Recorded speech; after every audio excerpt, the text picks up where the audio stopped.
Magandang makulimlim na araw sa ating lahat. Ito po ay karugtong lamang ng aking unang nai-post. Ako naniniwala naman ako kay Senador Marcolita na kailangan naman talaga ang batas. Tama yun, totoo naman yun eh.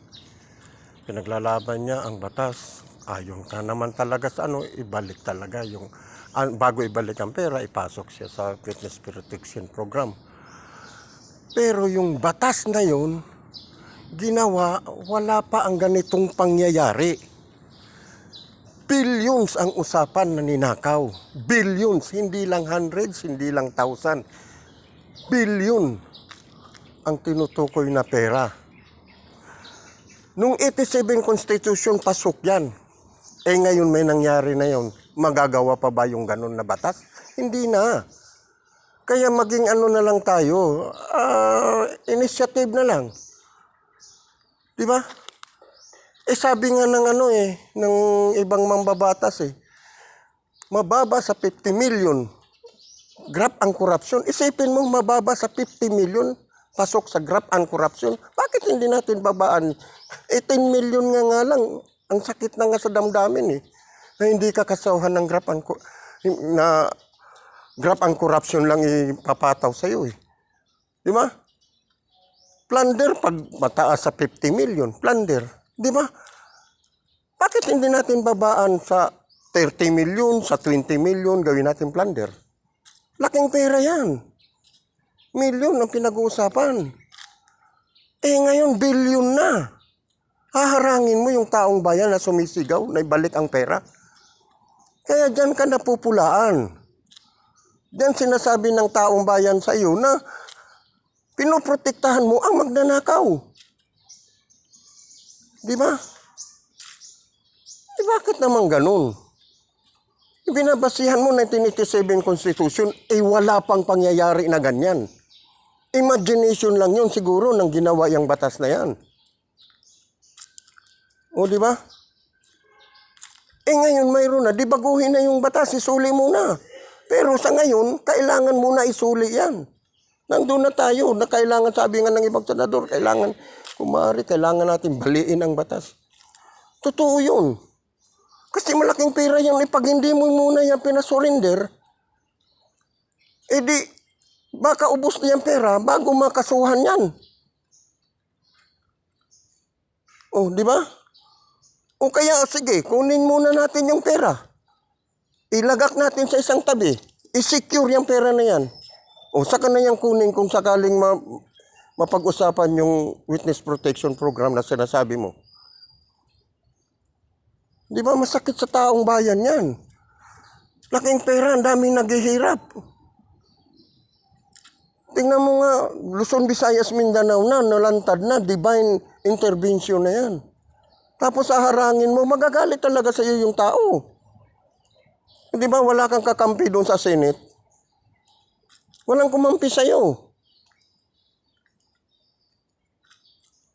Galit na nga yung tao, babarahin mo pa. O tama nga sinabi mo, wala kang kinalaman sa mga diskaya. Paano niya kung pati ikaw maimbestigahan tuloy niyan? Pagproteksya mo sa kanila.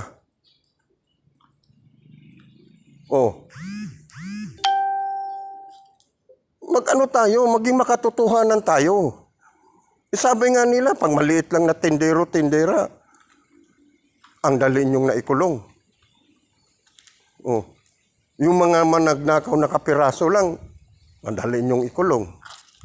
Pero yung malalaki, hirap kayo mapakulong. Di ba? Ba't tayo maging one-sided?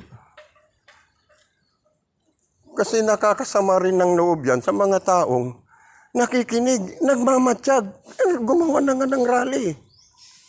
Di ba? Dapat maunawaan mo yan.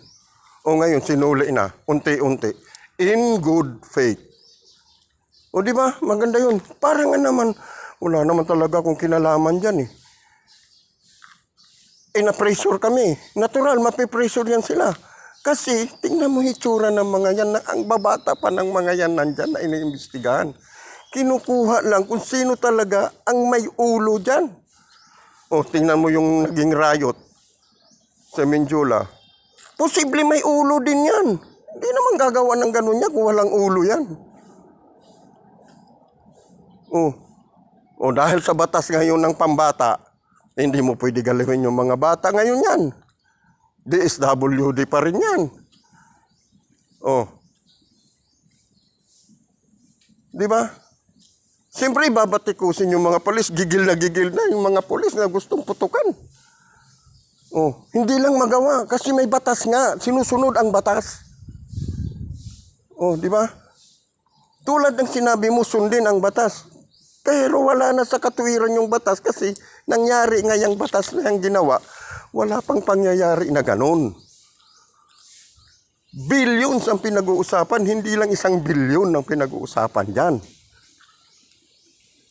Hindi lang siguro 10 billion ang pinag-uusapan yan. Billion yan, di ba? Kung nakalatag dyan sa lamisa, ang kapal-kapal ng pera, samantalang iba naglalaway, noodles na lang, makapanghapunan lang. Di ba? Naglalaway ang tao nang makita yung pera sa lamesa. Yung ba naintindihan yun?